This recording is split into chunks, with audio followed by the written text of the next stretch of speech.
Reconstruction of Automobile Destruction by Elizabeth Loftus.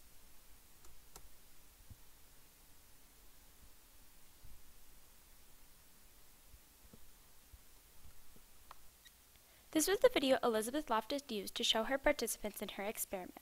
Clearly, the cars were moving no more than 35 miles per hour. Then why did 20% of the participants estimate the car's speed at over 40 miles per hour? Here, Elizabeth Loftus explains this phenomenon. The work that I do involves studying people's false beliefs and false memories. It turns out that we actually sometimes believe that things happen to us or even have memories for things that never happened. And in the work that I do, I actually deliberately try to plant false beliefs or false memories into the minds of people so I can watch this process happen. So we have gotten people to believe that they were lost in a shopping mall for an extended time, that they were frightened and crying and had to be rescued and reunited with the family.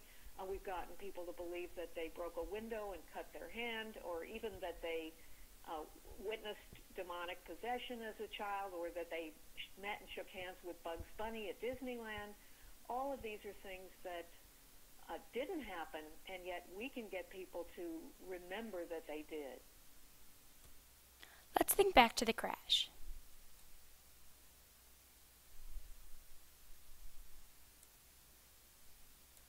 Loftus split her subjects up into 5 groups and asked each group the same question using one different verb. She asked, how fast were the cars moving when they hit each other? How fast were the cars moving when they smashed into each other? How fast were the cars moving when they bumped into each other? How fast were the cars moving when they collided with each other?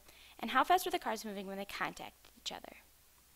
Due to the different connotations of the verb Loftus used, Loftus was able to receive different estimates of speed. She found that the more intense the verb, the higher average report of speed was given. As Loftus stated in the interview video, she was able to fabricate the subject's memories of the crash. Depending on the connotation of the verb used, Loftus could either intensify or diminish the impact of the crash. This experiment demonstrates how outside influences can alter memory. In another experiment, Lost in a Shopping Mall, Loftus was again able to alter the memory of her participants. In this experiment, Loftus was able to entirely implant a false memory into a person's mind. Loftus interviewed the relatives of her participants to gather 3 true events in the participant's life.